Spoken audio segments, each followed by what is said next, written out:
Bonjour, merci donc de m'avoir invité. Hello, thank you for inviting me. My talk will follow on from what Jacques Cheminade has said so well about empire domination and, in particular, the struggle that needs to be waged if we want to have a future in Europe, France and the rest of the world. So my talk today is going to be about why the British model is anti-democratic and, behind liberalism, the dictatorship of British institutions. So my talk consists of three parts: how English law is structurally at the service of the powerful, how we have gone from political power to economic power, and what the consequences will be.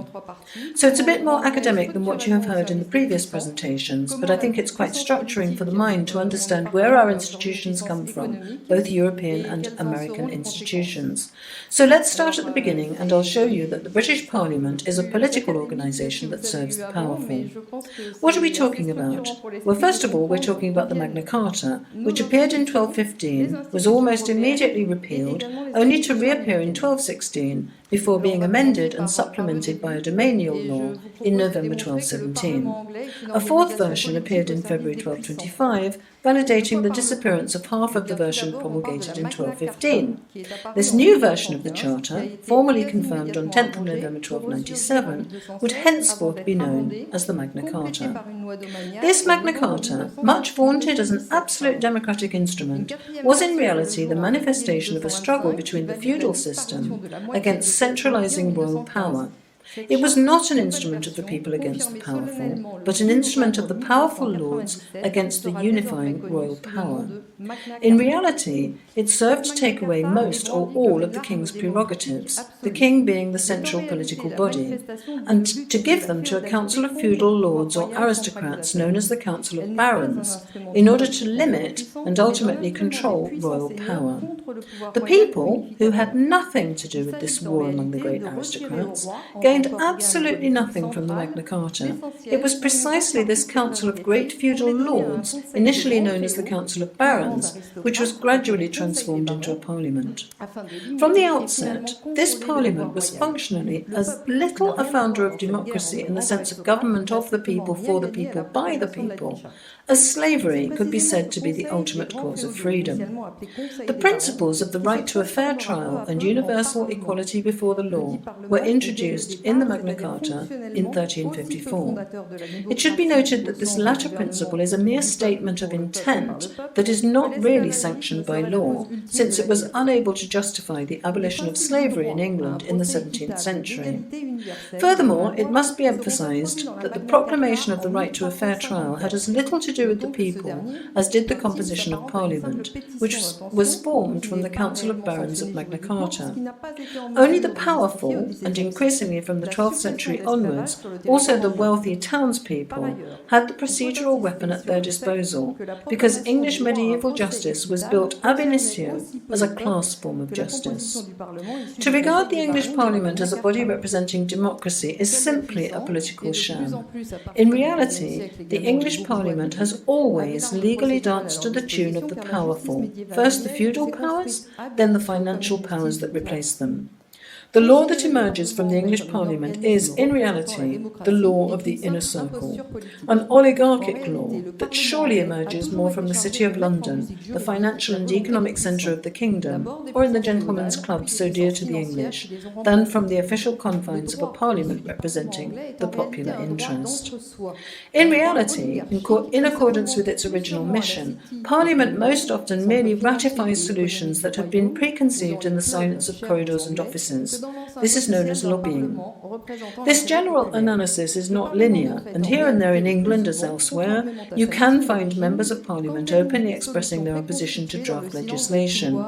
The more frequent and numerous these aberrations are, the sooner the institutional straitjacket of parliamentarianism will be shattered, and real democracy will be able to emerge in England and elsewhere.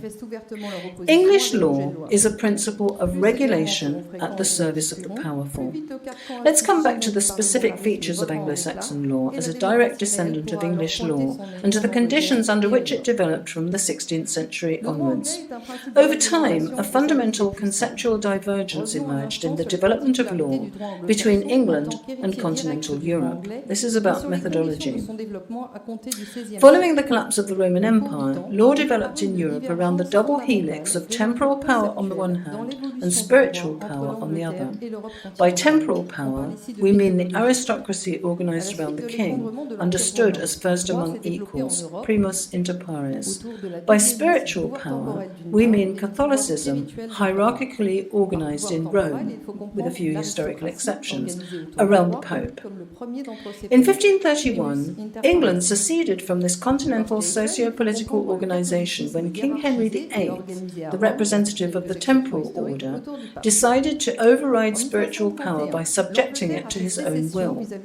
The Anglican Church, known as the Reformed Catholic Church, i.e. halfway between Catholicism and Protestantism, was the result of England's split with Rome, decided by King Henry VIII, when Pope Clement VII stubbornly refused to annul his marriage to Catherine of Aragon so as to enable him to marry Anne Boleyn. From this date onwards, the English Church was no longer subject to the authority of the Roman Catholic Pope, but to the Archbishop of Canterbury, who was in fact totally dependent on the temporal power, i.e. the King of England. This unification of temporal and spiritual powers did not happen in continental Europe, where on the contrary, each of the two temporal and spiritual powers remained, at least until the Revolution of 1789, competing and independent of relatively equal strength.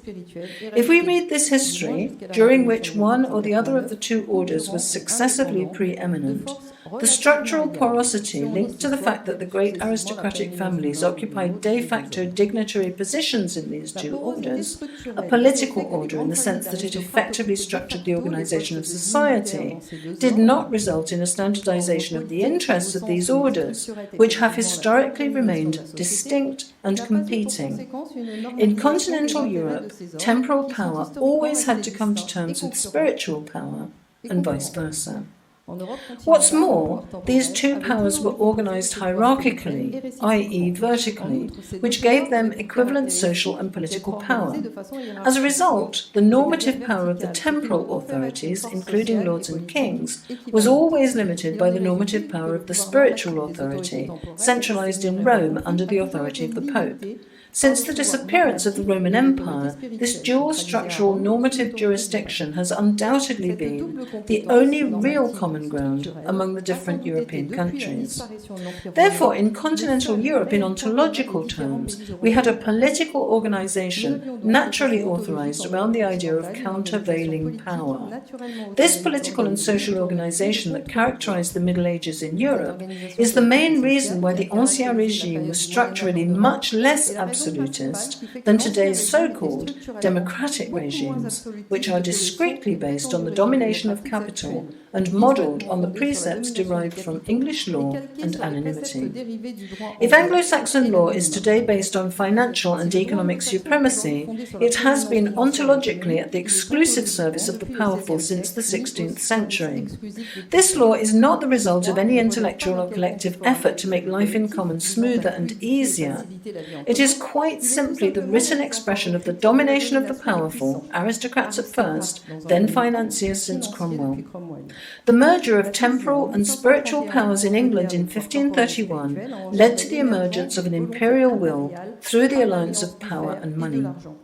Against this backdrop, Oliver Cromwell devised a political system in which imperial hegemony was financed by bankers.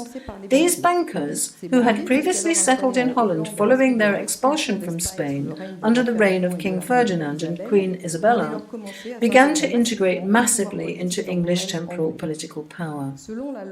According to what I call the natural law that he who gives is above he who receives, this alliance of power and capital has in turn historically and mechanically given rise to the supremacy of the holders of capital over political power. This supremacy was asserted during the 17th and 18th centuries by the financing by the money powers of the various India companies, which acted on behalf of the states by benefiting from a monopoly on law enforcement.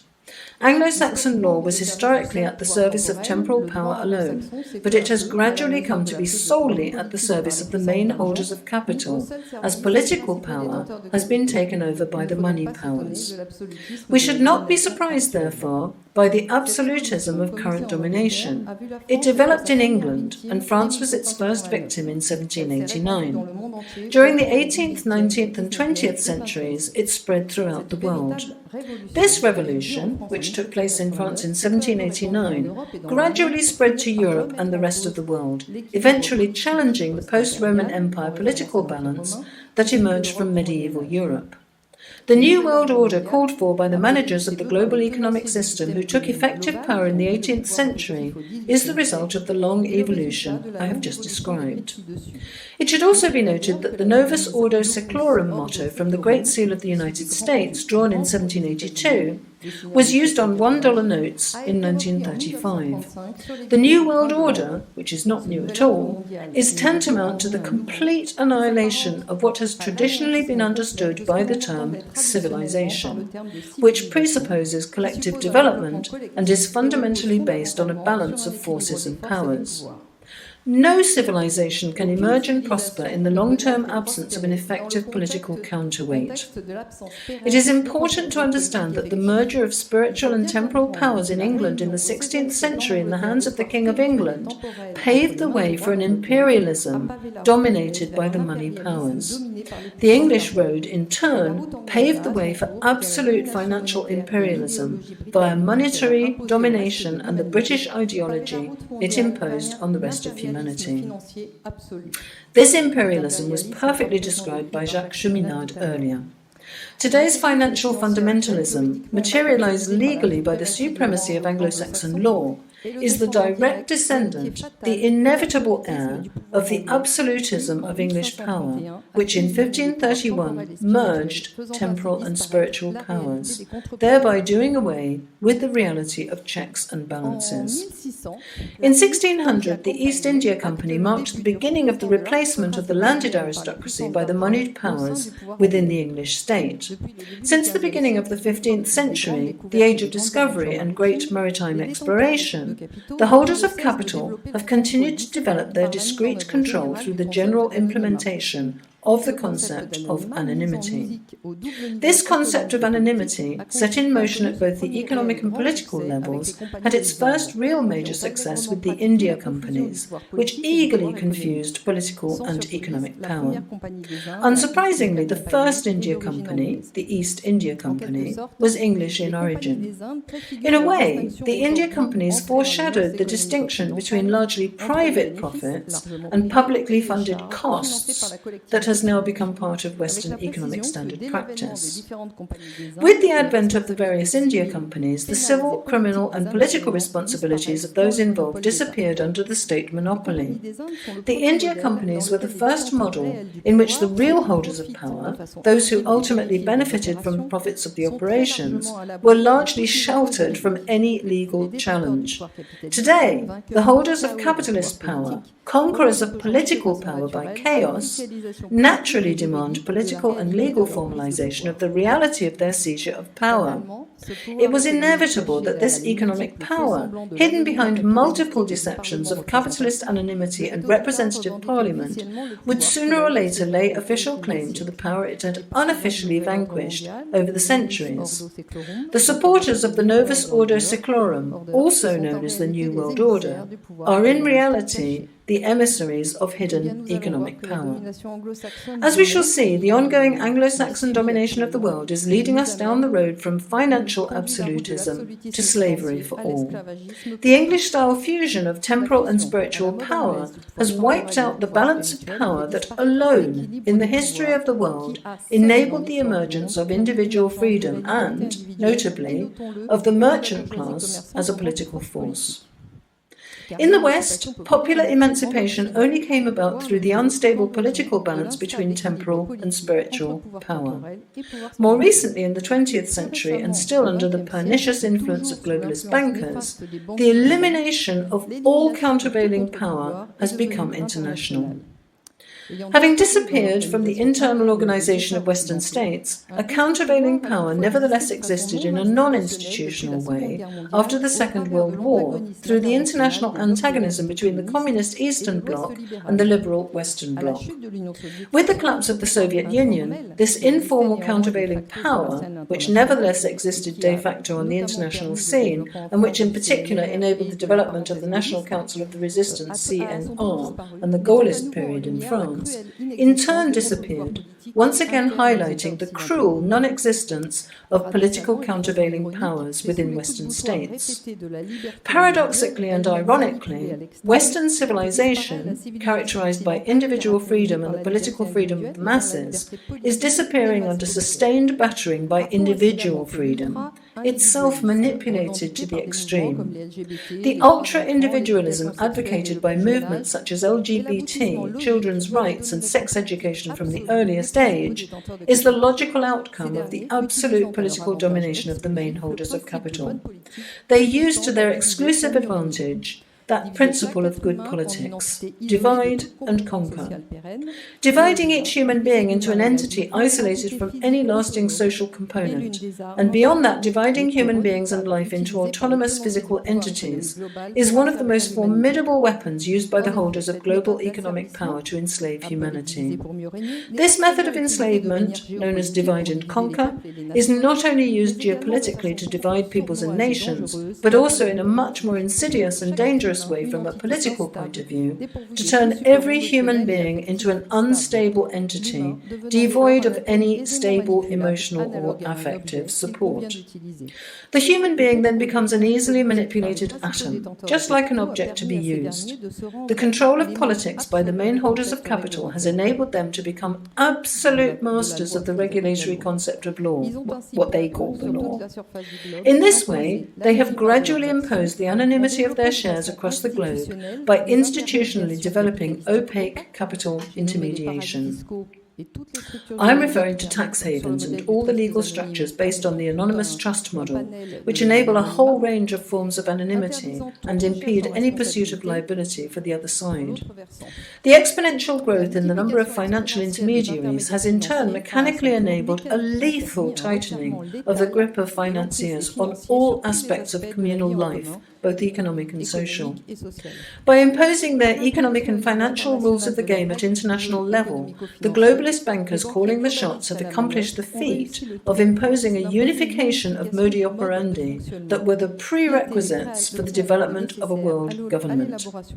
In this context of monopolization of power, it is important to understand that Anglo-Saxon law is a weapon brandished as an antisocial and anti-national shield by the holders of real economic power. Anglo-Saxon style regulatory law serves both as a pretext and a justification for strengthening financial absolutism. Thank you very much.